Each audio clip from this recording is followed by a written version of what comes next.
wis kopi. Alhamdulillah. Bismillahirrahmanirrahim. Alhamdulillahirabbil alamin. Lahun ni'matu wa lahul fadlu wa lahul tsana'u hasan. Salawatullahil barrir rahim jami'il malaikatil muqarrabin ala sayyidina Muhammadin asyrafil anbiya wal mursalin wa ala alihi wa ashabihi at-thayyibin at-tahirin. Allahumma la sahla illa ma ja'altahu sahla wa anta ya hayyu ya qayyum taj'al hazna idza syi'ta sahla. Allahumma rzuqna al-ikhlasa fil niyati wal qawli wal amal. Allahumma inna na'udzubika min hali ahli an-nar. Allahumma tsabbitna bil iman. Nukhlisun niyata lillahi ta'ala. Kita ikhlaskan niat karena mengharapkan ridha Allah subhanahu wa ta'ala dan mengharapkan pahala dari Allah subhanahu wa ta'ala. Sebab baginda Nabi dawuh innamal a'malu binniyat. Keabsahan setiap ibadah itu tergantung dengan niatnya. Kita memperoleh pahala dari Allah itu tergantung niatnya. Allah subhanahu wa ta'ala memerintahkan kita ya, untuk memperbaiki niat dan memperbaiki amal ibadah. Allah memerintahkan kita memperbaiki niat dan memperbaiki amal ibadah. Jadi gak cukup sing penting niati. Ngomong biasa kan begitu. Pokoknya ibadah nglakoni apa-apa wae sing penting niati. Salate gak patek temen jarine sing penting niati. Tidak, kita diperintahkan oleh Allah Subhanahu wa ta'ala memperbaiki niat dan memperbaiki amal ibadah. Jadi ada dua. Amal ibadahnya harus dilakukan baik sesuai dengan rukun-rukunnya, sesuai dengan syarat-syaratnya, meninggalkan hal-hal yang membatalkan. Kemudian dibarengi dengan niat lillahi ta'ala. Nggak boleh ada riya, nggak boleh ada keinginan apa-apa, harus lillahi ta'ala.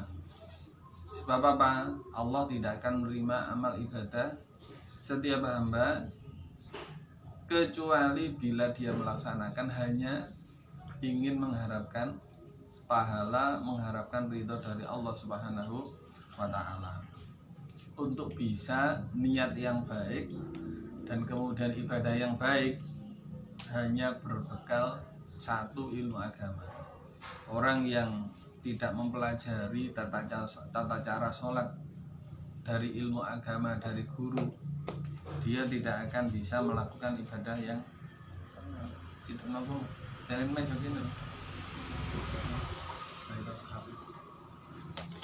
meja ini si jini nang dia.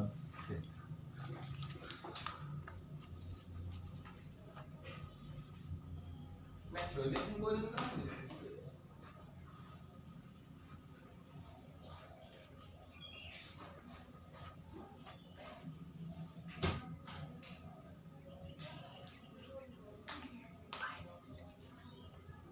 Hampir dari ini habis itu. Alhamdulillah. Baik, saya ulangi ya. Jadi nukhlisun niyah lillahi ta'ala, kita ikhlaskan niat karena Allah ta'ala. Maknanya adalah mengharapkan ridho Allah dan mengharapkan pahala dari Allah. Jadi seseorang tidak akan mampu melakukan ibadah kepada Allah dengan baik. Waalaikumsalam warahmatullahi wabarakatuh. Silakan duduk.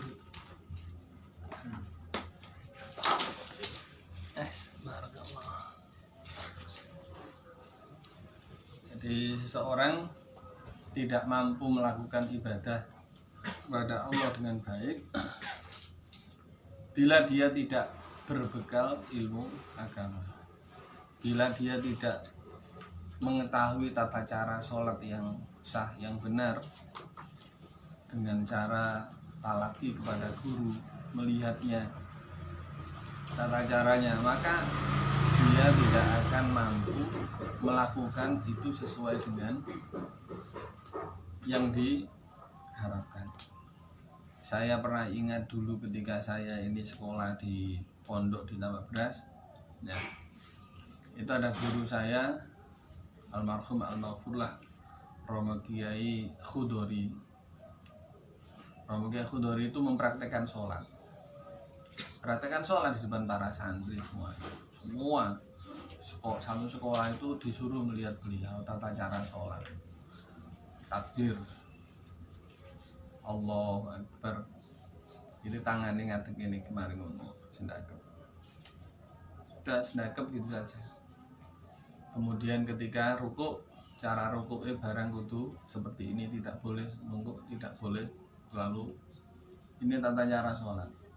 Ada di antara sholat gerakan-gerakan itu ada yang fardu, ya, ada yang sunnah hay'ah, ada yang rukun, ada yang sunnah hay'ah, ada yang sunnah mu'akkadah. Sunnah mu'akkadah.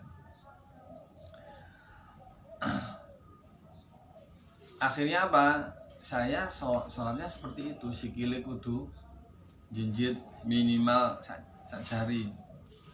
Ndak wayahe lungguh, ndak wayahe sujud. Mari ngono tangane iki dibengangno gini, tapi bengange gak nemen. Tapi dibengangno ngono wae. Loh. Dengan tata cara seperti itu saya kemudian melakukan sholat. Lah kemudian saya berguru lagi cara sholat. Oh, ono sing luwih sempurna. Angkatnya harus seperti ini. Tangannya ini sejajar dengan pundak. Kemudian jari-jarinya menempel ke bagian ini loh. Apa jenis kuping lah.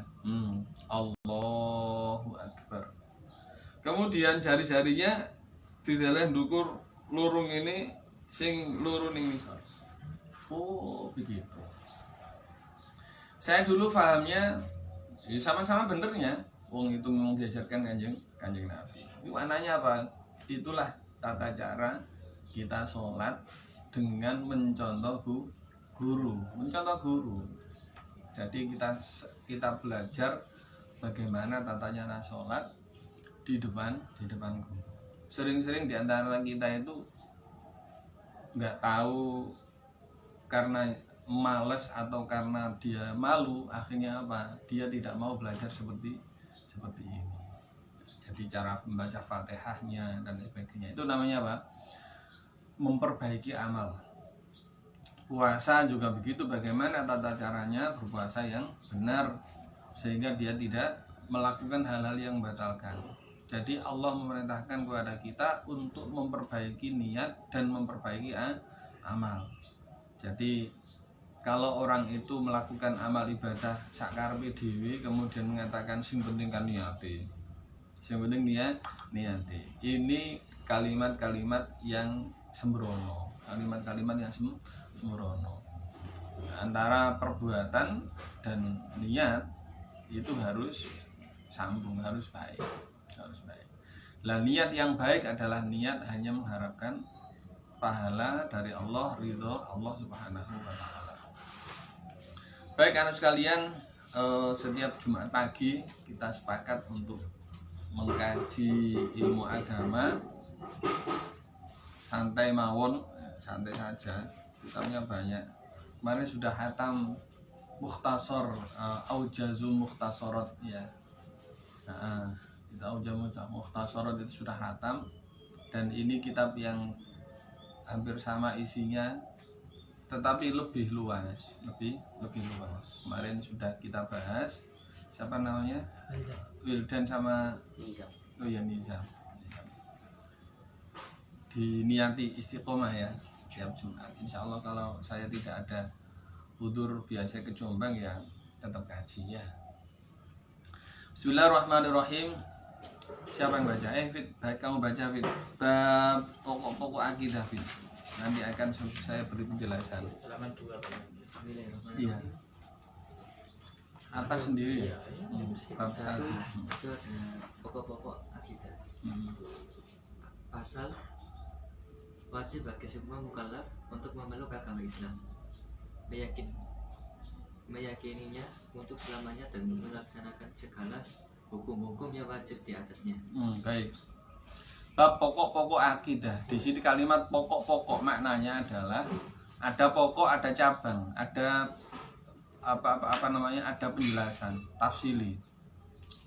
Pokok itu misalnya begini, sampean kalau melihat pohon, bagian yang paling besar itu namanya pokok. Seperti badan kita, yang bagian pokok yang mana yang besar ini? Yang ini kan namanya anggota-anggota kecil, ya, anggota-anggota kecil. Nah, ini adalah yang pokok, yang menjadikan orang atau sesuatu itu tegak, ya tegak. Jadi ada pokok daripada pohon, ada cabang daripada pohon. Ilmu juga begitu, ada pokok, ada cabang. Akidah begitu, pokok-pokok akidah. Di sana berarti ada perincian-perinciannya. Ada perinciannya. Kenapa dimulai dari pokok-pokok akidah? Dikarenakan mengenal dan beriman kepada Allah dan Rasulnya adalah kewajiban yang paling penting dan paling utama. Jadi mengenal Allah dan mengenal Rasulnya ini adalah yang paling utama. Ngerti paling utama ya? Ngerti paling utama? Prioritas. Paling prioritas, paling utama.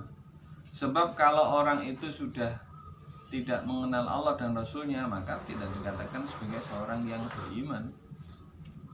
Paham ya? Nah, ya pohon itu, pohon kalau sudah bagian pokoknya ini dipotong, ya alum kabeh, godhong-godhongnya alum. Tapi kalau godhong-godhongnya dipotongi, dikurangi, selama pokoknya itu masih tegak, maka dia masih hidup. Ya toh? Sama dengan tubuh kita. Badan kita itu dipotong, sing tangan, sikil dipotong. Selama badan yang pokok ini masih ada, ya jiurip. Jiurip. Jadi ada batasan-batasan yang perlu kita pahami. Dikarenakan mengenal dan beriman kepada Allah, mengenal dan beriman. Mengenal itu maknanya ma'rifat. Ma'rifatullah wa ma'rifatu rasulihi. Mengenal Allah dan Rasulnya adalah kewajiban yang paling penting. Di sini ada kalimat kewajiban yang paling penting. Ngerti kewajiban?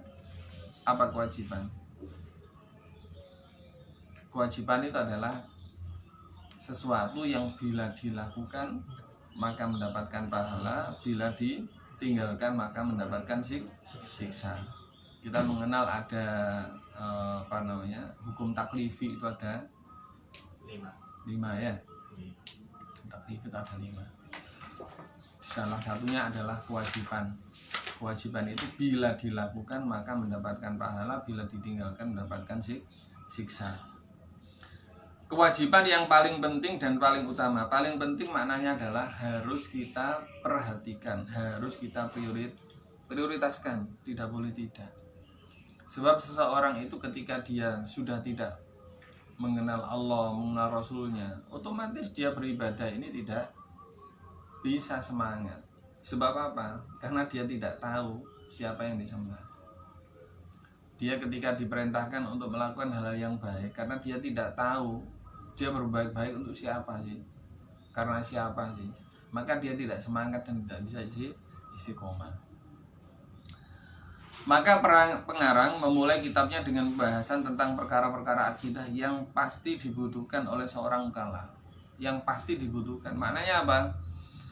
Hal-hal ini dalam setiap langkah kita itu selalu menjadi apa? Menjadi pendorong pemotivasi.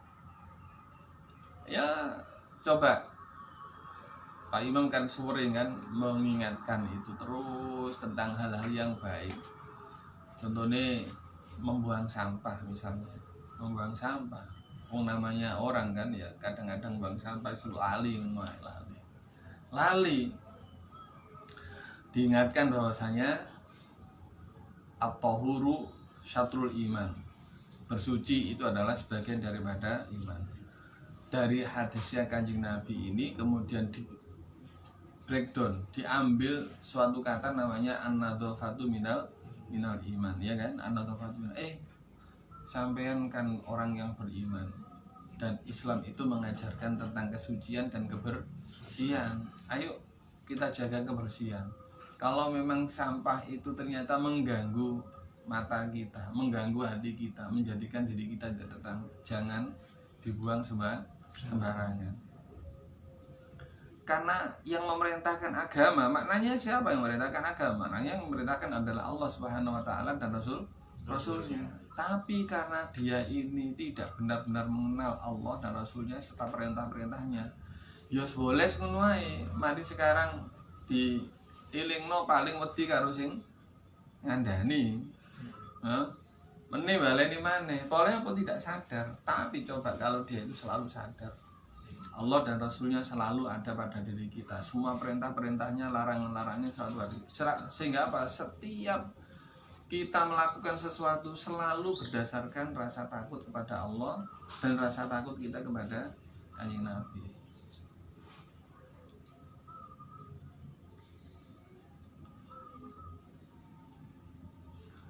Termasuk hati yang baik, ya. Minadzini asakib, termasuk hati yang sangat teguh adalah al-fikru fil awaqib. Dia itu selalu memikirkan tentang akibat. Awaqib, al-fikru fil awaqib. Orang itu akan selalu memikirkan tentang akibat apa yang dilakukan.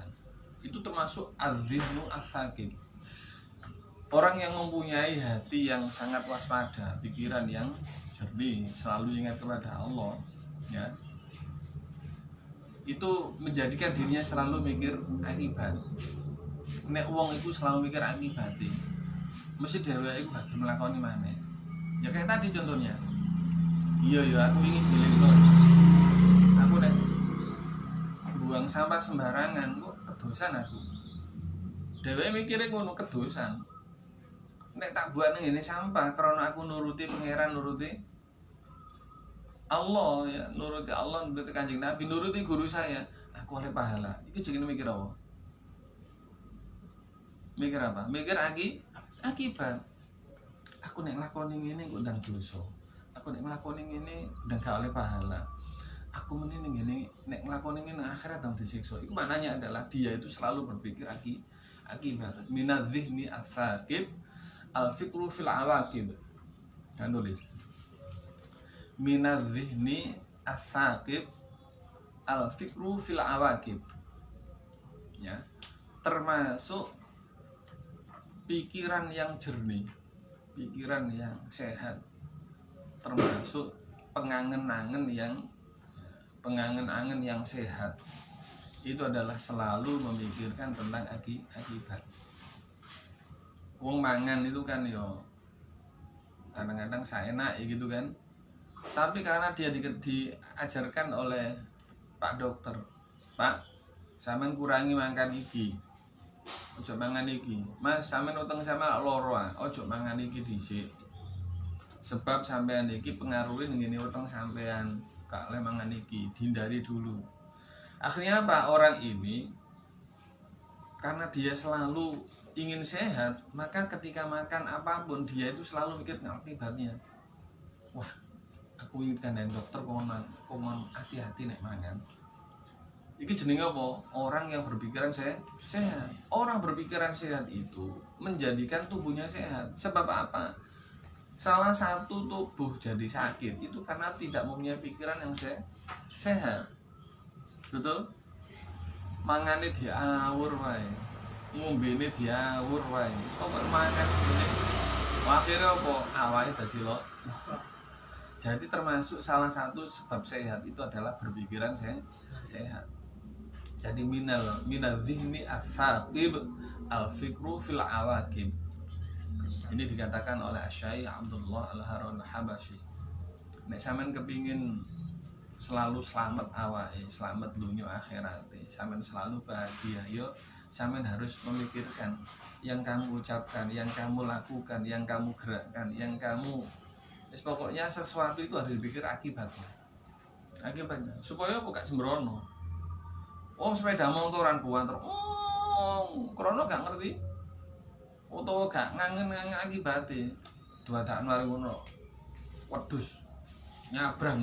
dia enak dadak nemen ngono wedhus nyabrang utawa ana kucing nyabrang ana ayam nyabrang kan kaget akhirnya apa selep awake bablas kabeh nek dheweke mikir akibate akhir koyo ngono sadurunge maka dheweke hati-hati walaupun namanya kecelakaan tidak ada yang bisa tapi dengan cara berpikir akibat dheweke kan sudah sehat iya toh minimal tibone gak pakai banter iya toh nah itu namanya apa al-fikru al-dhihnu al-thaqib al-fikru fil hawakib termasuk hati yang jernih termasuk pikiran yang jernih termasuk hati yang waspada itu adalah selalu berpikir tentang akibat. Nah, orang yang selalu mengenal Allah Subhanahu wa taala dan selalu mengenal Rasulullah, perintah-perintahnya, kemudian larangan-larangannya, dia itu selalu berpikir akibat. Aku meningin akhirat piye? Akhirnya apa dia terus hati-hati, ibadah yo hati-hati. Nglakoni ngene ngomong barang hati-hati. Sebab apa? Dia yakin ucapan saya itu nanti setiap ucapan akan dimintai pertanggungjawaban. Iya kan? Mata, telinga, hati, setiap di antara mata, telinga, hati perbuatannya akan dicatat dimintai tanggung jawab besok. Tsumma latus'alunna yauma idzin 'anil na'im dan benar-benar kalian akan dimintai pertanggungjawaban. Apa iki mata kan nikmat, telinga nikmat, hati juga nikmat. Tidak hanya makanan saja yang nikmat, tapi ini semua ini nikmat. Sebab apa? Makanan ini kalau lesannya enggak sehat, yo. Ini Pak Imam lagi sariawan, mangan, masya Allah, yo gak enak kabeh. Mangan ngono iku bareng yo gak enak kabeh. Karena itu nikmat itu harus diwaspadai, sebab bisa jadi akan menjadikan malapetaka. Karena orang yang menggunakan nikmat itu dalam koridor taat kepada Allah, dia pasti bersyukur kepada Allah. Kalau dikatakan syukur berarti maknanya kita menggunakan nikmat itu dalam rangka taat kepada Allah. Kemudian kedua, ada kalimat wajib bagi semua mukallaf. Ini pasalnya adalah penjelasan makna dua syahadat. Makna dua syahadat. Apa makna dua syahadat? Ya ini pokok akidah itu kan dua syahadat. Asyhadu an la ilaha illallah wa asyhadu anna muhammadar rasulullah. Kalimat ini kan mudah diucapkan toh. Tetapi tidak boleh ujul. Caranya supaya tidak ujul adalah dengan mengetahui makna-maknanya. Konsekuensi ketika saya mengatakan asyhadu an la ilaha illallah wa asyhadu anna muhammadar rasulullah itu apa? Sehingga apa? Ketika kita mengucapkan itu enggak kemudian awak dewi sembarangan. Karena saya sudah bersyahadat asyhadu an la ilaha illallah wa asyhadu anna muhammadar rasulullah, maka syahadat itu saya jaga pada diri saya. Saya melakukan aktivitas ini sesuai dengan apa yang saya ucapkan, saya yakini. Lah nek ana wis maca syahadat dadakno mari ngono dhewe nglakoni sembarang kalir ya. Contoh begini. Saya bersaksi saya ini sekolah asada. Saya sekolah asada. Wis. Saya menyatakan saya sekolah asada. Dadakno mari ngono dheweke gak ngerti tata tertibe. Mlebune jam piro, mulih jam piro, engko pergantian jam piro, nek wayahe dia ada peraturan secara perinci kan. Peraturan Pak Guru. Dadakno mari ngono dheweke sadurunge mlebu asada iku kebiasaan aku nek wayahe mari mlebu wis absen tok mari mlebu ning warung. Akhirnya dheweke waktu ning asada kuwi mari ngono ning ngene jam 7 nang warung. Nah, menit dilingno, dadakno menit satu mundur kira-kira syahadat iku mang iso apik ora. Penyaksiane dheweke dadi siswa asada itu iso lurus agak akan mengalami banyak perkara, iya toh? Sama dengan kita. Kalau saya ini sudah syahadat asyhadu an la ilaha illallah wa asyhadu anna muhammadar rasulullah. Tapi awak dhewe salate males. Cangkeme gak iso dijogo. Maru pikiran gak kena dijogo. Tingkah lakune barang Allah. Kira-kira pantes gak ngaku Islam? Yo Islamnya tadi ketok buru, iya kan? Islamnya tadi ketok buru, tapi tidak begitu konsisten dengan syahadatnya. Itulah Kenapa di sini ada kalimat syahadat? Nah, wajib bagi mukallaf adalah, karena tulis di sini, mukallaf adalah orang yang balik, berakal. Mbak, saya nggak bawa pulpen. Oh iya, bisa bawa pulpen ya. Itu dipinjami. Gigi, saya mau bawa pulpen. Udah. Mukallaf adalah orang yang balik, berakal, dan sampai padanya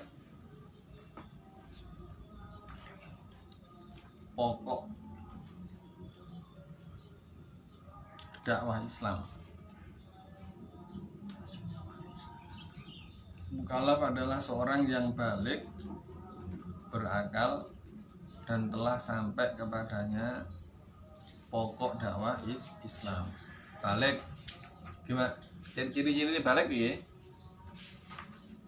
Ciri-cirinya balik, tanda-tandanya balik yang pertama keluar mani atau ikhtilam, Pak.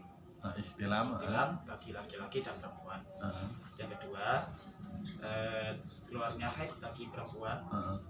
Yang ketiga, umur telah sampai pada umur 10 dan 15 tahun Qamariyah. Bukan 10 tapi 15 tahun Qamariyah. Jadi begini penjelasannya. Tanda-tanda balik adalah bila seseorang terjadi pada dirinya salah satu di antara 3 perkara ini. Terjadinya pada diri seseorang salah satu di antara 3 perkara ini. Yang pertama adalah keluar mani, namanya ikhtilam, bagi laki perempuan. Kalau memang dia ini sudah ikhtilam dan keluar mani, maka laki-laki perempuan ini dikatakan balik. Atau bila seorang perempuan tidak ikhtilam, ya dia tidak terjadi ikhtilam, tapi terjadi pada dirinya haid, keluar darah haid, dari farjinya keluar darah dengan ciri-ciri yang sudah diketahui. Darahnya itu agak hitam, ya, rasanya panas, keluar dari alat kelaminnya itu. Pada umur minimal 9 tahun. Dia umur 9 tahun dan marung keluar darah itu tadi. Dia tahu warnanya merah, kehitaman, dan agak panas. Kemudian dia tahu batas minimalnya dalam syariat. Batas minimalnya adalah sehari semalam. Jadi mulai dia keluar itu selama 24 jam keluar terus. Maka dia tahu itu haid. Saya telah haid. Nah, orang yang terjadi pada dirinya haid walaupun tidak ikhtilam, maka dia dikatakan balik. Ya. Atau yang pertama dan yang kedua, orang ini tidak ikhtilam, orang ini tidak haid. Tapi dheweke wis ngerti mlaku umure sampai umur 15 tahun.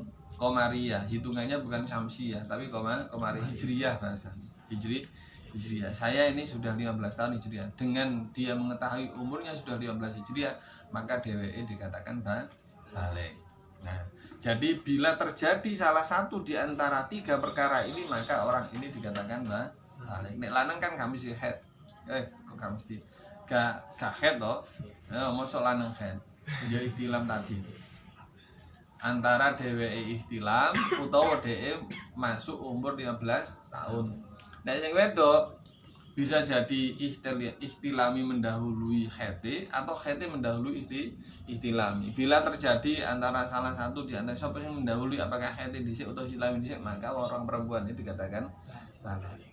Kalau 2 perkara ini tidak terjadi pada dirinya, kok sampai umur 15 tahun Qamariyah Hijriyah, maka dheweke dikatakan sudah balik. Ini namanya balik. Ya. Lah orang yang seperti ini dikatakan mukallaf. Yang kedua berakal. Syarat yang kedua berakal. Ya. Berakal maknanya apa? Akalnya ini sehat. Tidak gendeng. Gendeng. Akalnya ini sempurna. Nah, orang gendeng kan dia itu nggak sadar, ya toh. Orang gila itu kan nggak sadar. dheweke teko-teko mlaku muda. Sampe nglapo? Dadak mlaku disopo gak? Lho, ternyata gendeng arek iki. Iki jenenge akalnya tidak sehat. Ketika dia masuk waktu balik itu dalam keadaan dia itu berakal sehat, tidak majnun, majnun. Ya. Terus yang ketiga adalah telah sampai pada dirinya pokok dakwah Islam. Dia mendengarkan pokok dakwah Islam. Apa itu? Kalimat asyhadu alla ilaha illallah wa asyhadu anna Muhammadar Rasulullah. Walaupun dengan bahasa Arab, kalau dia faham, ya, dia faham artinya asyhadu alla ilaha illallah wa asyhadu anna Muhammadar Rasulullah, maka dheweke dikatakan sebagai orang yang mukallaf. Caranya 3 ini. Berarti maknanya begini, orang yang belum balik, ketika dia mendengarkan asyhadu alla ilaha illallah wa asyhadu anna Muhammadar Rasulullah, berarti belum mukallaf. Bocah cilik umur 7 tahun krungu syahadat asyhadu alla ilaha illallah wa asyhadu anna ning adzan, dhewe paham. Tapi dhewe durung balik, berarti durung mukallaf. Paham ya? Tidak mukallaf. Maknanya apa? Kok tiba-tiba dheweke iku terkena bom, blem mati. Yo, bom mati kan? Untuk kecelakaan mati, dheweke gurung balik, wis krungu kalimat asyhadu meneh ning akhirat gak ditakon lapo sang gak mluwi Islam. Maknanya dia bebas ya. Dibebaskan oleh Allah Subhanahu wa taala, dimasukkan nanti ahli surga. Atau orang ini dalam keadaan terlahir dalam keadaan gila. Ya, ono kan arek dilahirkan dalam keadaan gila, dan gilanya ini sampai dheweke mati. Kan berarti melak nek 15 tahun ya, kan bisa jadi orang gila ini ya orang gila ini ya ihtilam nek pikirannya gila. Mulai sebelum balik sampai dheweke mati. Maka orang ini tidak dikatakan mukallaf. Nek dheweke gak mlebu Islam misalnya, enggak mengucapkan syahadat, maka dheweke ini besok di akhirat tidak ditanya. Maknanya tidak dituntut. Sama lapo piye ning ngene donya gak mlebu agama Islam. Ya. Yang terakhir ya, orang ini balik, orang ini berakal. Tapi krono urip nang ngene waduh, mulai lahir sampai dheweke mati gak pernah krungu syahadat sama sekali. Gak krungu ada kalimat pernyataan saya bersaksi bahwasanya tiada Tuhan yang berhak disembah kecuali Allah dan Nabi Muhammad adalah Rasulullah. Tidak pernah mendengarkan itu sama sekali. Mulai dheweke lahir sampai dheweke balik sampai dheweke wis berakal, namanya orang kan, manusia kan memang dikasih akal. Sampai dheweke mati gak pernah mendengarkan itu sama sekali. Aslu dakwah Islam. Maka dheweke ini termasuk orang yang besok di akhirat tidak ditanya tentang kenapa sampean gak masuk agama Islam. Tahu ya? Jadi tiga orang ini termasuk orang yang bebas besok di akhirat. Dimasukkan golongan ahli surga. Tetapi mereka tidak seperti orang-orang yang masuk Islam, yang kemudian beriman, melakukan ibadah, dan mereka masuk surga. Tempatnya sangat tinggi sekali. Jadi mereka pokoknya mlebu surga, maknanya gak disiksa di dalam neraka. Faham semuanya? Nah, ini pentingnya mengetahui tentang syahadat. Sebab orang ini nanti akan menjadi selamat atau tidak selamat dengan pengetahuannya tentang syahadat ini. Tentang syahadat ini. Mukallaf. Jadi apa tadi mukallaf? Orang yang balik, berakal, dan telah sampai kepadanya pokok dakwah Islam. Yakni apa? Dakwah Islam itu tiada Tuhan yang berhak disembah kecuali Allah dan Muhammad Rasulullah. La ilaha illallah Muhammadur Rasulullah. Faham ini?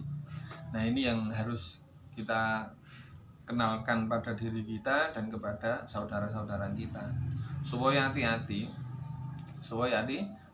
Kalau tidak, maka orang ini sulit untuk melakukan berbuat baik yang seperti yang saya contohkan tadi. Dia itu tidak akan menjadi orang yang selalu sadar akan apa yang dia lakukan. Terus kemudian untuk memeluk agama Islam, wajib semua mukallaf untuk memeluk agama Islam. Jadi yang diwajibkan untuk memeluk agama Islam adalah yang mukallaf tadi itu, dengan syarat 3 yang sudah disebutkan ya. Maka nek dheweke gak meluk agama Islam, dengan cara dia menyatakan masuk agama Islam, maka dia termasuk orang yang besok di akhirat disiksa oleh Allah Subhanahu wa taala, dimasukkan ke dalam neraka. Jadi orang-orang yang masuk ke neraka itu orang-orang yang tidak masuk agama Islam. Dengan pengecualian 3 orang tadi itu. Ya. Jadi khusus orang-orang yang masuk neraka adalah orang-orang yang tidak mau masuk agama Islam. Apakah dengan langsung menyatakan dengan sendiri atau disaksikan? Ya, disaksikan. Nah, kalau dia sudah tahu sendiri, maka dia cukup tanpa disaksikan orang lain. Itu saya sudah muslim sebab saya sudah mengatakan asyhadu an la ilaha illallah wa asyhadu anna muhammadar rasulullah. Walaupun tidak pakai prosesi, pakai ono tanda tangan dan sebagainya. Tapi dengan disaksikan seorang yang alim untuk memberikan persaksian bahwasanya seorang ini adalah seorang muslim, itu lebih baik. Sebab apa? Hak-haknya dipenuhi. Sebab bisa jadi dia ini kemudian karena nggak diketahui Islamnya, tiba-tiba dia kecelakaan meninggal. Akhirnya apa? Karena dia tidak diketahui kondisinya, ya tidak diurus kematiannya secara Islam, ya kan? Nah, kewajibannya seorang muslim ketika ada orang meninggal kan sing penting dikubur. Lah dia ketahui dia Islam, ya dikubur, dikafani, dimandii, ya toh, disolati di makamno. Lah nek dheweke iki wong menungso biasa, wis gak ngerti jadi diri dheweke iki wong Islam apa gak. Kewajiban kita sebagai seorang muslim terhadap orang-orang yang meninggal cukup kita kuburkan. Ya nah, dikuburkan sudah. Tidak boleh dikelelerkan di pinggir embung. Sebab itu adalah fardu wajib, walaupun namanya kifayah. Fardu tetap wajib. Jadi ngubur menungso ning ngene tanah itu wajib hukumnya. Fardu. Walaupun ada sebagian orang yang mereka gak dikubur tapi diobong. Nah itu tetap kita kewajibannya adalah kita itu menguburkan. Sebagai seorang muslim wajib menguburkan, tidak boleh tidak dikuburkan. Itu fardu kifayah namanya, fardu kifayah. Yes, seketika jika dia memang orang kafir, kemudian tetap meyakini selamanya. Kalimatnya biasa menurut. Kalimatnya biasa gitu. Wajib setiap mukallaf untuk memeluk agama Islam, terus meyakini selamanya. Iya. Nah, sampai tambahi tetap meyakini selamanya. Kalimat ada tetapnya, tetap meyakini selamanya. Nah, bagaimana caranya tetap meyakini selamanya? Sampai tulis di situ. Yakni dengan seukuran hatinya bersih dari niat, sampai tulis ya. Dari seukuran sekira hatinya bersih dari niat untuk meninggalkan Islam pada masa mendatang. Hatinya ini bersih, resik, tidak punya niatan untuk keluar dari agama Islam. Ini maknanya apa? Wajib meyakini selamanya. Kalau dheweke kok duwe niatan aku tak wis gak Islamane ngomong ngono dheweke, maka seketika itu dheweke jadi keluar dari agama Islam. Jadi wis gak Islamane. Sebab apa? Mlebu Islam itu gampang, metune ya gampang. Mlebu Islam itu gampang, sangat gampang sekali. Metune itu gampang.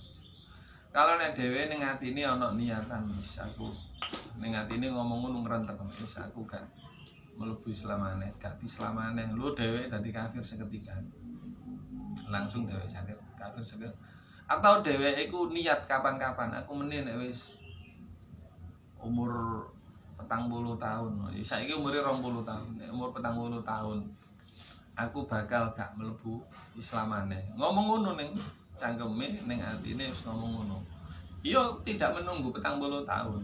Saiki juga ketika dia sudah keluar dari agama Islam. Itu maknanya adalah DWE niat keluar dari agama Islam. Jadi di sini wajib netepi meyakini agama yang dia belum.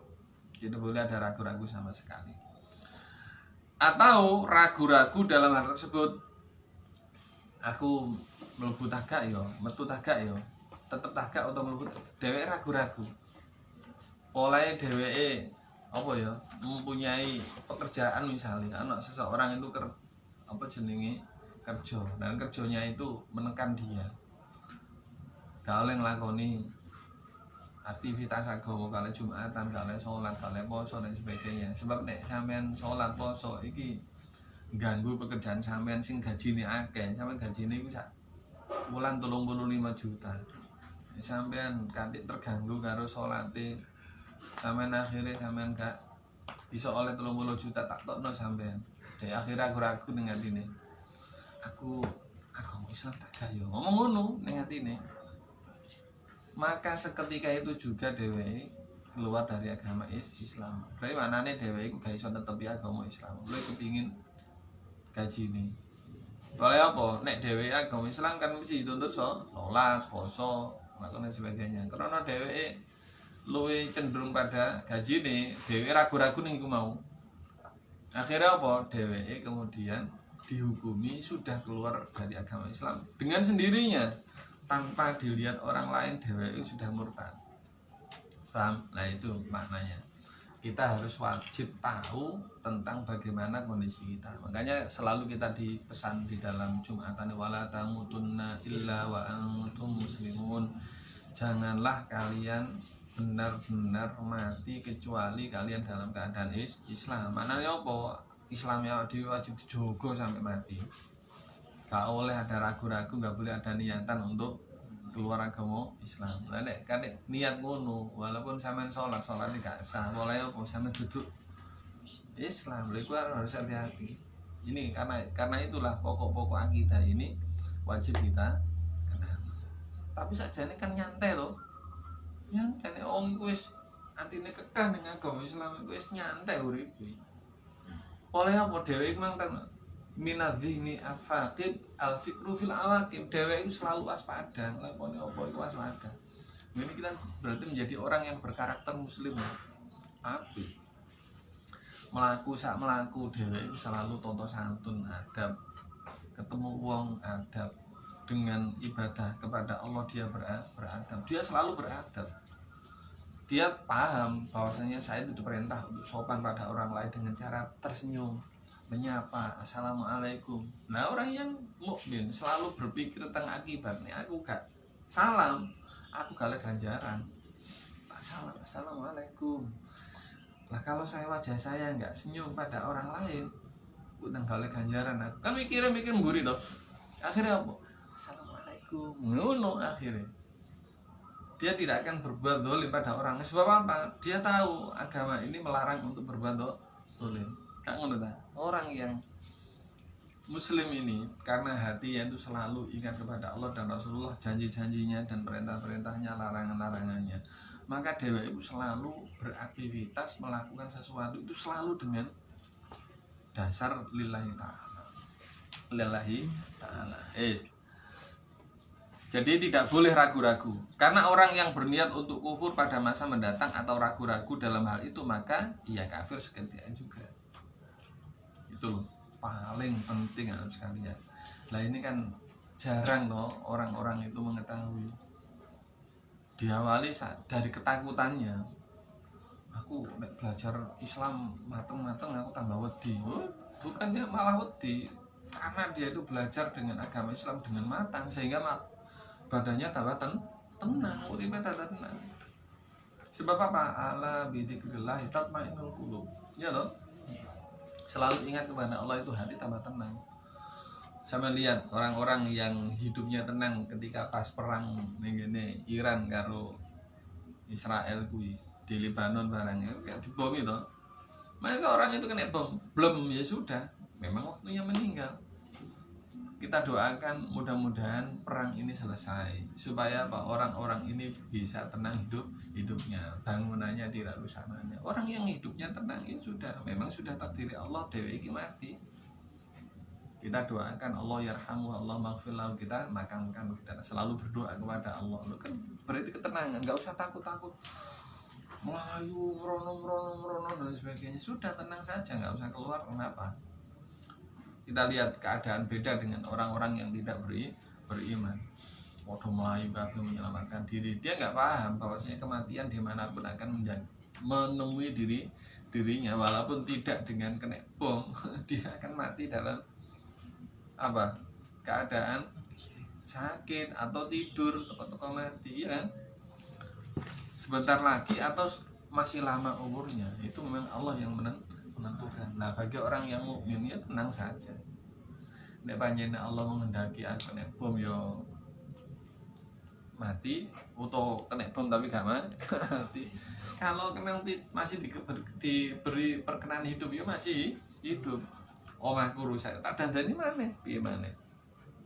Itu orang yang tenang. Kita lihat keadaan orang-orang yang hidupnya selalu dilingkupi kecamuk perang seperti itu.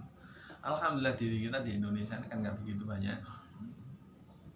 Paling yang menghantui kita adalah pencurian, kayak wingi pencurian. Beda Pak Solik atenan dicolong uang. Bagi orang yang beriman ya wis namanya duduk rezeki. Biasanya orang dikasih cobaan seperti ini akan diangkat derajatnya. Tapi kan tetap kita waspada, kita harus melihat situasi orang ini mencurigakan, ya langsung sampe lapokan dek duduk wong kene dalu-dalu kok kemeleler yang ini kampung. Kula tiyang kerja yang ya sudah balik nang ngene kok sampean lapokan dek mlebu kampung, ya kan. Nah, ini sampean dicurigai dan sebagainya. Sudah, berarti orang ini waspada. Orang waspada, boleh kan waspada? Iya, itu salah satu bentuk ketenangan hidup adalah waspada. Emang duduk wong kene sama dengan anak pondok. Saman kamare Sunan Gunung Jati mlebu ning ngene Sunan Derajat. Lah nek mari ngono nggih Sunan Derajat ana kelangan, sing dicurigai sapa? Ya sing mlebu dhisik, sing arek njaba yo. Saman lapor nek kene. Nek kanca-kanca sak Sunan Derajat ra mungkin mosok saling ambek kancane sikut-sikutan, yo. Kebersamaan to. Makanya di pondok dilarang. Nek sampean panjene kamare kene, ora usah mlebu-mlebu ning ngene kamare kancane siji, sampean akan bisa jadi membuka aib kancane yang ada di sini. Kalau di sini kan sudah tertutup dengan kondisi kamar Sunan Derajat, wis gak usah sampean mlebu-mlebu mrene. Kecuali sampean butuh ya totok-totok aku diizini tak mlebu. Kan begitu toh adabnya dalam Islam. Nek aku ikut duduk omahku, carane aku suruh mlebu yo gak langsung mlebu ngono. Tapi ketok dhisik, nek pancene diizini masuk ya masuk, nek kalau diizini masuk gak masuk, paling apa ikut duduk hak kan ngono. Nah, itu adab kita. Jadi nek sampean panjene Sunan Gunung Jati, ojo ning ngene Sunan Derajat. Boleh apa ikut duduk hak sampean. Oh, itu sudah diaturkan. Nah, kalau kita pokoknya iki jenenge pondokku bebas aku mlebu murung-murung sak karepku dhewe. Lho lah kalau terjadian ada pencurian kayak ngono iku piye? Maknane paham ya? Itu salah satu bentuk kewaspadaan kita. Kemudian dan melaksanakan segala hukum yang wajib kepadanya. Dan di sini bahasa Arabnya itu adalah waltizamu ma lazima alaihi minal ahkam. Ini bahasa Arabnya adalah waltizamu ma lazima alaihi minal ahkam, yakni hukum-hukum yang diwajibkan oleh syarak terhadapnya, yaitu dengan melaksanakan semua kewajiban dan menjauhi semua larangan. Jadi Allah Subhanahu wa taala dan Rasulullah ini mempunyai perintah-perintah, mempunyai larangan-larangan. Nah, perintah-perintahnya kita jaga, larangan-larangannya kita Jauh ini maknanya iltizamu, menetapi kewajiban-kewajiban hukum yang menjadi konsekuensi daripada kita sebagai seorang muslim. Ini penting sekali. Nah, sebab kalau dheweke ngaku beriman, ya, dheweke ngaku beriman, kok dheweke kemudian tidak melakukan sholat, ya, nggak melakukan puasa, nggak melakukan zakat. Selama dheweke ini tidak mengingkari kewajiban, ya dheweke gak murtad. Paham ya? Batas sampai dewe dikatakan murtad kalau dia mengingkari. Kalau nggak mengingkari, dewe tetap muslim tapi berdosa. Berdosa besar. Ono wong ngaku Islam, gak sholat duhur misalnya, gak sholat asar, yo gak dikodok. Dewe gak poso Ramadan maksudnya, gak kadek dikodok. Tapi dewe tetap Islam dan tetap meyakini kewajiban poso, meyakini kewajiban sholat. Berarti maknanya dewe ini kalau sebabnya males, sebabnya ketunggul liyane. Dewe muslim tak? Tetap muslim selama dewe tidak mengingkari kewajiban. Tapi kalau dewe sudah mengingkari kewajiban, lalu apa sama gandang sholat?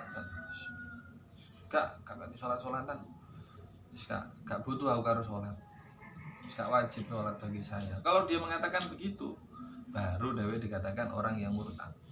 Sebab dewe sudah mengingkari kewajiban sholat. Banyak nggak orang seperti ini? Banyak. Jadi orang yang tidak melakukan sholat, tidak melakukan puasa, nggak melakukan zakat, nggak usah kemudian langsung dicap dewe orang yang ahli neraka selamanya. Tidak begitu. Tapi dewe ini adalah seorang mukmin yang fasik, berdosa besar. Berdosa besar. Jadi kita husnudzon. Contohnya kalau ada bulan puasa gitu, orang-orang tidak puasa, ya katakan saja bisa jadi mereka ini adalah musafir, atau orang ini yang makan itu memang bukan golongan dari agama Islam. Sebab sekarang kan di Gresik itu tidak seluruhnya orang muslim, orang kerja-kerja di pabrik-pabrik kan yo ono sing toko Bali, toko endi, ono sing agama ini saliyane Islam. Lah nek mereka ditutup kabeh lah piye mangane ya kan. Dan orang yang buka warung itu juga tidak kemudian tidak kemudian menyediakan untuk orang-orang puasa. Makanya ini wajib kita husnudzon. Kalau memang tidak nyata di depan mata kita dewe mengingkari tentang kewajiban puasa, atau dewe itu orang yang mengaku bukan seorang muslim, yo memang dia nggak muslim, ya berarti kan nggak poso, ya toh. Nah, dan orang yang tadi itu tidak puasa, ya bisa jadi dia ini tetap meyakini puasa tapi dewe gak poso, tetap Islam. Iki maknanya dewe ini adalah orang ini tetap dikatakan sebagai seorang mukmin tapi fasik. Nah, di sini ada kalimat melaksanakan segala hukum-hukum yang diwajibkan kepadanya untuk menyempurnakan imannya. Sebab iman ini tidak sempurna, tidak dikatakan sebagai iman yang benar-benar sempurna, kamil, kalau orang ini tidak melakukan kewajiban-kewajiban yang menjadi konsekuensi daripada agama kita. Nah, kesimpulannya dari ini diketahui dari penjelasan ini bahwa anak kecil tadi sudah jelaskan ya, anak kecil yang meninggal sebelum balik, balik, maka tidak dimintai pertanggungjawaban di akhirat. Maknanya dia bebas, siapapun dia, anak wong muslim atau anak non muslim. Kalau dia ini belum balik kok meninggal, maka dia besok di akhirat tidak ditanya tentang agamanya, tentang Islamnya. Kemudian demikian pula orang yang gila sebelum balik. Tadi saya ceritakan loh, dewe lahir umur 5 tahun dadi gendeng. Ya. Dia ini gila sebelum balik dan terus berlanjut gilanya ini hingga setelah balik dan meninggal dalam kondisi gila. Lho dewe iki yo khed, yo ikhtilam, seandainya perempuan khed, yo ikhtilam. Tapi dewe iki tidak berakal sampai meninggal. gilanya terus tidak berhenti sampai dia meninggal. Demikian juga seperti ini, maka ia bukan mukallaf. Demikian pula orang yang hidup dalam kondisi balik, kondisi berakal, tapi belum sampai kepadanya pokok dakwah Islam, maka juga orang ini tidak akan ditanya besok dia. Tadi saya jelaskan toh, gak pernah krungu blas syahadat, baik bahasanya seperti bahasa dia atau dengan bahasa Arab yang dia pahami. Dheweke mati, oleh uripin yang juru gunung, daerah maka orang ini tidak termasuk mukallaf. Nah terus piye konsekuensinya? Besok ya diluluhkan ini surga. Sing mlebu neraka kuwi orang-orang yang sing mu'abbad, itu orang-orang yang tidak Islam. Nek sing mlebu neraka sebab krana dosa gedhe sing gak dimaafkan, ya mene sak marine dheweke disiksa ning neraka dilebokno surga. Misale kok iku mau ana wong Islam, mukmin, tapi dheweke gak salat, gak poso, gak zakat, dheweke dolim ning ngene wong liya, dheweke mateni wong liya, dheweke nyolong hartane wong liya. Nek pancene dosa gedene iki dheweke gak diampuni oleh Allah Subhanahu wa taala, ya meneh dilebokno neraka. Ya toh?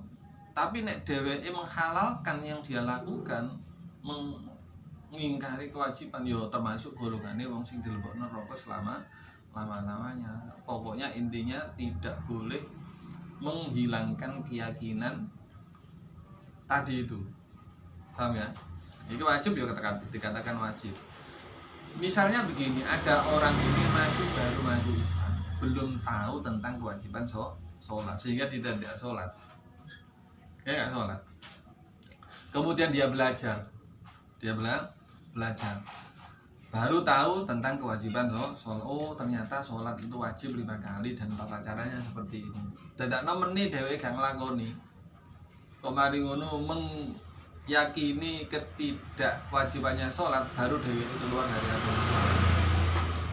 Tapi nek dhewe iki guru ngerti agama, jika taswingi mlebu agama Islam, asyhadu alla ilaha illallah wa asyhadu anna muhammadar rasulullah, dhewe dadakno beberapa hari berikutnya dhewe gak sholat. Oleh guru ngerti kewajiban sholat, dhewe gak sholat. Oleh guru ngerti, maka ketika dia mengatakan lapa sampean gak sholat, lapa sampean gak sholat, loh ora lapo sholat wajib sholat apa? Kan ono kewajiban apa meneh? Dhewe gue ngerti, dhewe melakukannya tidak karena meyakini kewajiban sholat, dan dia tidak mengatakan itu wajib sebab dhewe guru ngeruh, maka orang ini tidak dikatakan mengingkari sholat. Tapi kalau dhewe ini dhewe sudah tahu tentang hukumnya, belajar, dadakno mari ngono dhewe mengingkari kewajibane, ya itulah dikatakan dhewe ingkar terhadap kewajiban sholat yang menyebabkan dheweke keluar dari agama Islam. Itulah agama Islam itu mudah masuknya dan keluarnya juga mudah, karena itu harus kita jaga, harus kita hati-hati. Sebab orang yang tidak belajar ilmu agama sembarangan akhirnya. Sembarangan, pokoknya tidak waspada sama sekali, dia tidak tahu akibatnya di belakang. Jadi orang yang mendengar 2 kalimat syahadat yang ada dalam azan, ya, orang mendengarkan kalimat syahadat yang ada pada azan, krungu azan, apakah lewat televisi, lewat radio, lewat YouTube. Ini saiki ning dindi jenenge YouTube wis jebul dindi to, krungu azan wis bolak-balik. Apa meneh krungu azan yang ini Masjidil Haram sama Masjid Nabawi. Wong ning ngene masjid-masjid dindi wae saiki mlebu YouTube kabeh. Ya. Adzan dan dia paham bahasa Arab serta kondisinya dia balik dan berakal, maka dia adalah mukallaf. Dia krungu adzan tok, walaupun bahasa Arab dia paham. Sementara dirinya ini orang berakal dan dia balik, maka dia termasuk mukallaf.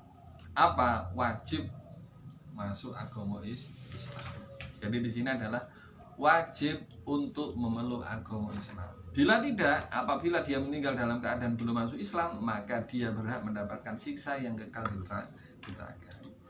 Makanya dikatakan bahwasanya neraka itu ternyata jumlah penduduknya lebih banyak daripada penduduk surga. Sebab apa ya tadi itu? Ternyata akeh wong dilahirno wis paham belajar kok mari gak mlebu agama Islam. Akeh. Dan sing wong lahir bapak ibu Islam, anak Islam kan wis katut no. Nah sing wong lahir yang non muslim kemudian dheweke wis krungu adzan kan mlebu agama Islam. Akhirnya kan mlebu neraka. Jadi akhirnya apa jumlah penduduk neraka itu lebih banyak daripada penduduk surga. Dan mayoritas penduduk surga adalah umatnya Kanjeng Nabi Muhammad SAW. Sebab apa? Umat Islam yang dalam masa kerasulan Nabi Muhammad itu jumlahnya lebih banyak daripada nabi-nabi dan rasul sebelumnya umat mereka. Jadi umatnya Nabi Isa sendiri itu tinggal berapa orang.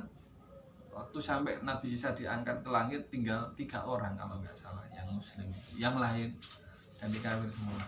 Ketika itu bersama dengan Nabi Isa 11 orang Islam kabeh. Dadaan mari ngono 4 diantaranya mengaku Nabi Isa itu anaknya Tuhan. Dia mengatakan begitu.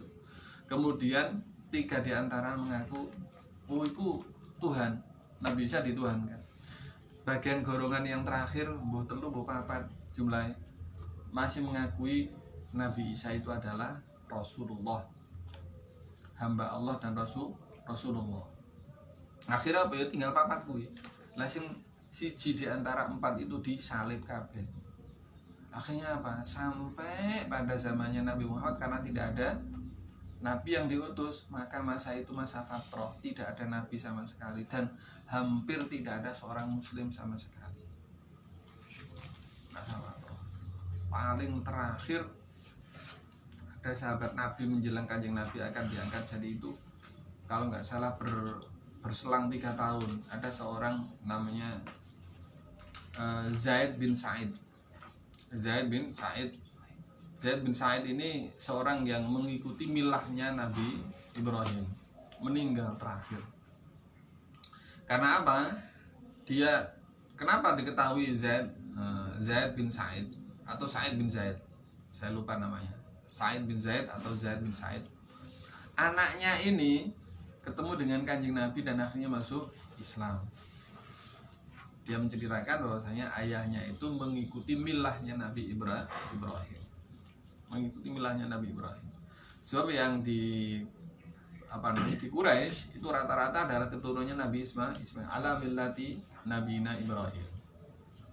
Nah kalau yang di ahli kitab itu kan Nasrani, orang Yahudi itu kan ahli kitab gitu. Dan di antara mereka nabi yang paling terakhir itu adalah nabi dari Bani Israel, Nabi Isa. Sementara yang dari Nabi Ismail, mulai dari Nabi Ismail sampai ke bawah nggak ada yang jadi nabi kecuali kemudian ketemu dengan Kanjeng Nabi. Yang keturunannya Ishak kan banyak sampai dikatakan nabi-nabi Bani Israel. Nah pada masa itu dikatakan sebagai masa fatrah, Allah tidak mengutus seorang nabi pun.